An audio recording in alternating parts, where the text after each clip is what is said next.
Buenas tardes y bienvenidos a Las Cosas Como Son.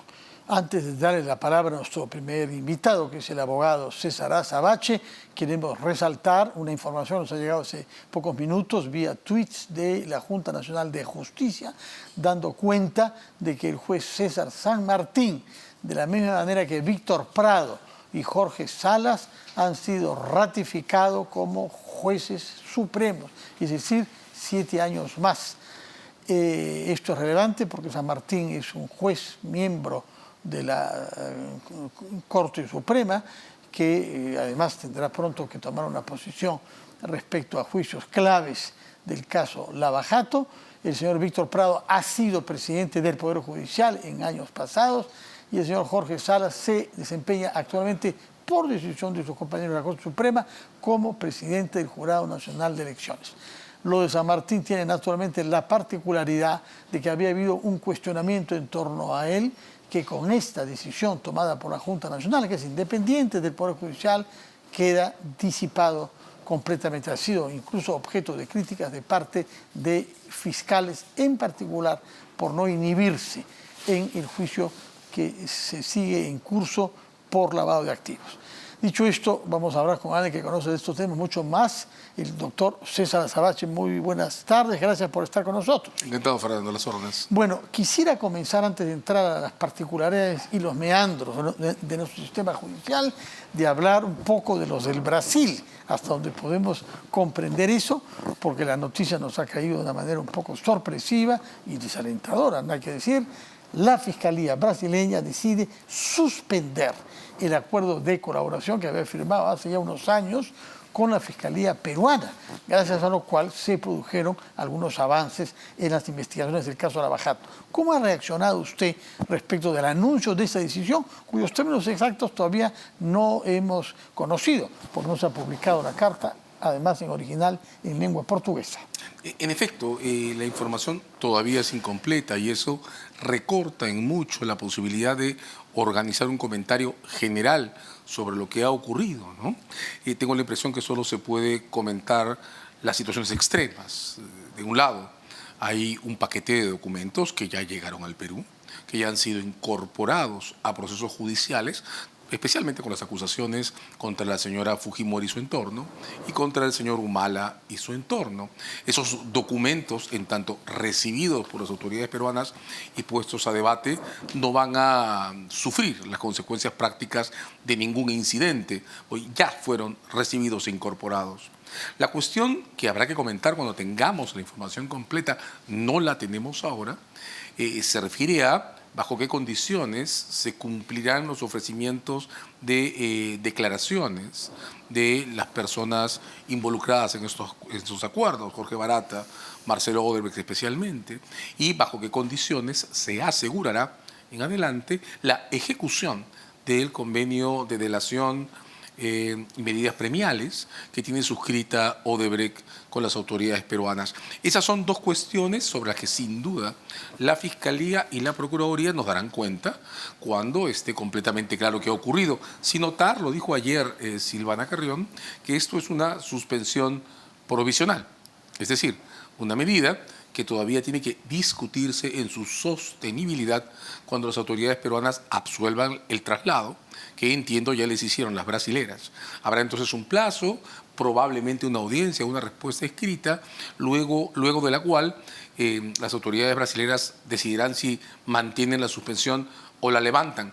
Hay aquí de hecho un debate aparentemente sobre el cumplimiento de las condiciones de uso de pruebas. Eso es lo que ha dicho la nota que circuló del Ministerio Público hoy, que habrá que aclarar, que habrá también que aclarar cuáles son esos actos por los que la actual Odebrecht está acusando o reprochando a la Fiscalía haber violado términos o cláusulas del acuerdo. Demasiado entonces todavía por esclarecer antes de tener una opinión definitiva. Creo que lo único que puede quedar claro ahora es que los documentos que ya están en los juicios en marcha, esos no se mueven. Claro, no se mueven, pase lo que pase. Es un dato importante. Ahora, lo que sabemos también es que si se toma esta decisión es que favorecen a la empresa Odebrecht, puesto que ella es la que ha solicitado que se tome y sus abogados son lo suficientemente inteligentes como para saber qué es lo que les conviene. Bueno, de hecho, lo que está claro es que es un pedido de la nueva Odebrecht, ¿verdad? Ha Sí, cambiado hasta Novo Honor, sí. incluso la razón social. Lo que pasa es que no tenemos claro si ha ganado algo o qué ha ganado, porque no sabemos respecto a qué protesta. Digamos, las reglas sobre el uso de pruebas no se refieren a lo que ocurre en el Perú. Hasta donde todos entendemos, en la parte que ha trascendido, que se ha difundido, el convenio de cooperación, de delación y de premios que el Estado tiene aprobado con Odebrecht permite justamente utilizar los documentos obtenidos en el marco de ese convenio en los procesos peruanos. La pregunta entonces es si el incidente se ha producido por algún uso en el exterior, en otro tipo de procesos con otros países o en qué condiciones. Eso lo sabremos cuando la Fiscalía tenga la información completa y nos presente su evaluación. Si es que la pública, porque hay cosas que son a veces ahí confidenciales, ¿no? Es cierto, hay muchos procedimientos de este tipo que son confidenciales. Una suspensión de cooperación probablemente no. Hay que notar esto. No estamos hablando del acuerdo de delación y medidas premiales. Es un acuerdo distinto. Es un acuerdo de cooperación entre fiscalías, el que habilitó la autorización para que los fiscales peruanos desarrollen actividades propias en el Brasil sin necesidad de librar exhortos o pedir que sean fiscales brasileros los que reciben las declaraciones delegadas. Ahora, lo que el fiscal Vela ha dicho es que hay viejas querellas, aludió a viejas fricciones o discrepancias, y me parece que él es el que mencionó también respecto de arbitrajes. Los arbitrajes, recordémoslo, usted nos lo precisará, no son procedimientos ante el Poder Judicial, sino ante órganos privados.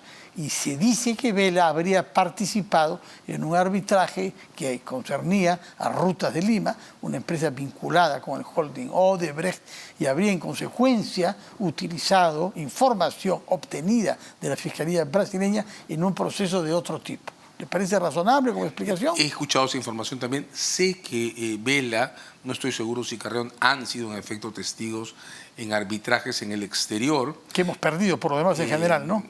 Algunos sí, otros no. También hay en este momento procesos judiciales en el Ecuador promovidos por Odebrecht contra el gobierno por construcción de carreteras. Habría que saber con precisión cuál ha sido el evento que ha producido los reclamos de Odebrecht.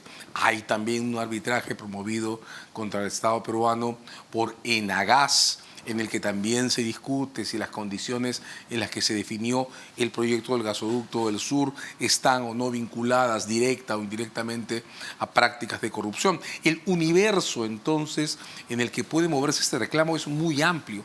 Ni siquiera sabemos, Fernando, cuál es la extensión exacta de esa suspensión. Es decir, las autoridades brasileñas han dicho que van a suspender su cooperación con el Perú, pero ¿la van a suspender para qué? Están suspendiendo la autorización para que los fiscales peruanos puedan tomar declaraciones en el territorio brasileño. Están suspendiendo el abastecimiento de información futura. Están suspendiendo el sostenimiento de pruebas periciales como las decodificaciones digitales o más que se hacen. Es demasiado compleja la escena, tiene demasiadas variables como para que nos precipitemos. En ese instante creo que lo importante es esperar. Hasta donde usted puede tener conocimiento y experiencia de estos temas, que repito, son temas de un país diferente al nuestro, es una decisión que tiene que ser madurada. Quienes han tomado esta decisión no la han tomado de un día al otro. Eso es exacto. Ya. Es una medida provisional. Sí, una suspensión. Es una suspensión provisional. Eso significa que tampoco es una sentencia. La maduración de esa decisión no tiene por qué haber sido tampoco tan larga. Sin embargo, creer que esto se hizo de un día para el otro o que se determina por condiciones estrictamente políticas... Como la elección de Lula, que tuvo lugar 36 horas antes del anuncio de esta suspensión y a la cual se refirió el fiscal Vela. Sí, lo que ocurre es que la coincidencia de fechas es, por cierto, llamativa, ¿no? Sí. Y eso no se puede negar, es una evidencia que está en la historia de los hechos. Pero hay que mirar con cuidado el contenido de esa suspensión para saber exactamente qué ha ocurrido. Tampoco podemos pretender que por el hecho de ser nacionales nuestras fiscalías no cometan errores o no se hayan apresurado. Hay que mirarlo con tranquilidad. Influenciables por el poder político. Por supuesto. Pero llama la atención que lo pudieran hacer tan rápidamente. Sí, llama mucho la atención. Y antes del domingo no se sabía quién iba a ganar. La prueba es que ha sido un resultado sumamente reñido. Sí. pudo especular, veo muy poco probable que una decisión de esta envergadura venga solo determinada por condicionantes políticos. Claro. No lo creo. Pero como repito, hay que saber exactamente incluso qué es lo que se ha suspendido y qué impacto va a tener en los actos próximos. De acuerdo. Entonces quedará invitado usted cuando conozcamos el texto de esa suspensión para poder contar con su opinión. Lo que sí sabemos que hay en curso un proceso de casación respecto a una de las partes acusadas en el caso general del Lava Jato. Y hay un debate ahí sobre qué ley debe ser aplicada para los actos incriminados. Si la ley de lavado de activos, que creo que data del 2004, o una ley más reciente y más específica, que es una ley que define el delito de financiamiento ilegal de las campañas, del año 19. He escuchado acá algunos abogados que dicen que tiene que ser aplicada la ley más específica y en consecuencia no se puede aplicar la ley de lavado de activos. Es importante porque eso modifica la pena, menos años, y además reduce el plazo de la prescripción. Entonces estamos ante ventajas considerables para el imputado. Pero después he escuchado otros abogados que dicen de ninguna manera. Ambas leyes pueden ser usadas y no se tiene por qué anular lo actuado bajo el enfoque de lavado de activos. Explíquenos, por favor, cómo salir de esta polémica entre colegas suyos. La polémica en realidad creo que la que merece un debate es algo distinta, ¿no? Está claro que una ley del 19 no se puede utilizar bajo ningún concepto para actos anteriores al 19. En el derecho penal rige la ley del momento del hecho. No la ley vigente yo al había momento siempre de la escuchado condena. decir que solo en el derecho penal la retroactividad es aplicable para todo lo que beneficia al reo. Pero no se puede sancionar por retroactividad benigna. Lo que ocurre es que, digamos, si en este momento cambiara la ley por lavado de activos y se pusiera una que considerara penas menores para lavado de activos, entonces la ley de penas menores es la que aplicaría. Voy a explicar esto de esta manera. La ley del 19 lo que hace es sancionar como delito la violación de los topes de aportes de campaña y los fraudes que se cometen para ocultar violaciones de topes a fondos de campaña o a entregas de dinero para campaña. Habla de eso. La ley del 19 sanciona entregas de dinero lícito a campañas políticas. Lícito pero exagerado. Lícito pero oculto. Pero la ley del 19 trata solo sobre fondos lícitos. Las reglas sobre el uso de fondos originados en actividades criminales son las reglas del delito por lavar activos. Y esas son las reglas específicas para el uso de fondos ilegales. Lo que ocurre es que la ley del 19 regula algo que transita en un ámbito especial, el del financiamiento de campañas políticas. Y lo que protege esa ley es la mesura y la transparencia en donaciones regulares. La de lavado de activos trata sobre otra cosa. Trata sobre las prohibiciones de circulación de dinero originado en actividades ilícitas. Y bajo esas leyes, que provienen desde las viejas prohibiciones vinculadas al narcotráfico, está prohibido usar esos fondos, los que provienen de una lavandería. Para lo que sea que fuera. En cualquier campaña electoral actividad, o cualquier otra actividad. En cualquiera, o bingos, o tragamonedas, o grifos, o lo que sea. También en política. Entonces, la cuestión a resolver en estos casos es, primero, si es verdad o no que Odebrecht manejaba una lavandería. Mi impresión es que sí.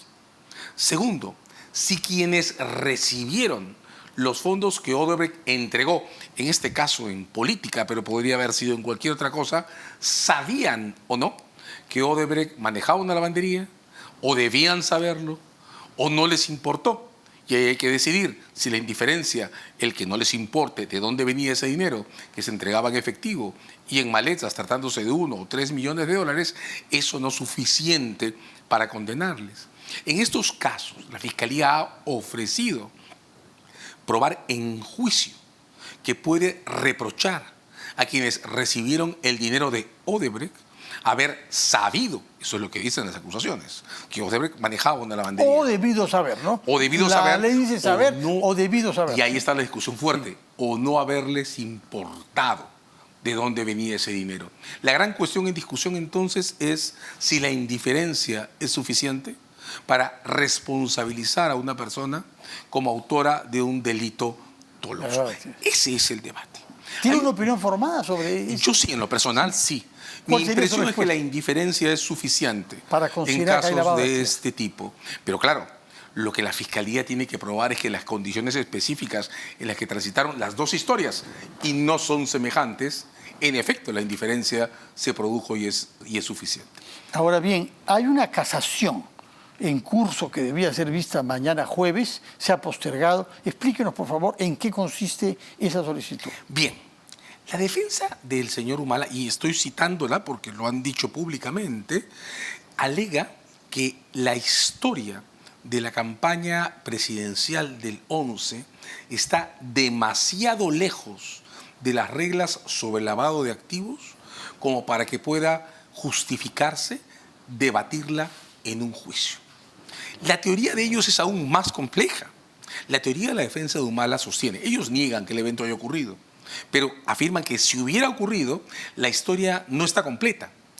Ellos sostienen, la defensa de Humala, que además de recibirse fondos en condiciones clandestinas que permitan reconocer a la fuente como un lavador de activos, el delito solo se comete si esos fondos retornan a la fuente convertidos en dinero lícito.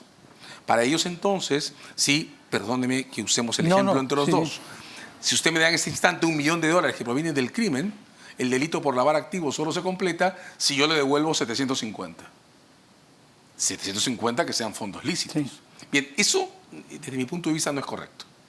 De hecho, cuando se planifica un acto para lavar activos, el autor, la fuente, el autor principal, cuenta con que va a poder obtener no una rentabilidad de los fondos, sino un retorno que le permita hacerlo circular. De acuerdo. Permítanos un instante, es bastante complicada la explicación, la hemos comprendido, pero nos ha tomado cierto esfuerzo. Una cosa mucho más simple, pero penal también.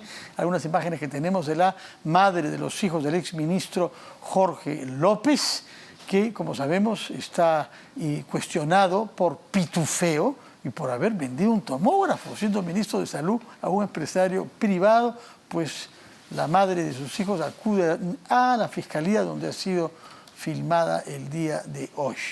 Así que el proceso avanza y quizás será un proceso mucho más simple que las cosas complejas que nos está usted explicando, porque un ministro vende un tomógrafo y que mande a sus empleados del ministerio a que pongan pequeñas cantidades de dinero que los pitufeen en varias agencias, realmente. Es una cuestión inaceptable, ¿no? Entiendo que la Fiscalía ha abierto una investigación bajo las reglas del enriquecimiento ilícito. Habrá que ver si es eso o un caso de... Lo llamaremos si es que hace falta, pero nos está explicando lo más complejo, que es esa casación que debía tener lugar mañana, pero se ha postergado. Sí. ¿Qué consecuencias puede tener que la casación se decida en un sentido u otro? A ver, usualmente la Corte Suprema es muy conservadora con este tipo de casaciones. Hay que notar es... ¿Conservadora respecto de qué? A eso quiero llegar.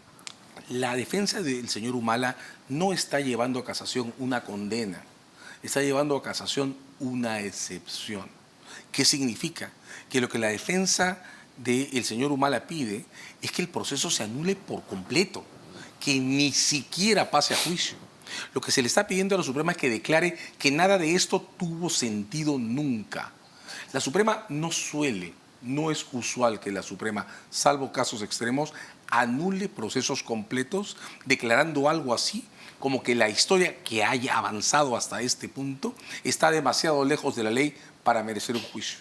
En un caso de este tipo, en el que la Suprema, en el que la Fiscalía, ha presentado acusación ofreciendo probar que quien recibió los fondos sabía que venían del crimen de una lavandería, normalmente la Suprema le da el paso a juicio.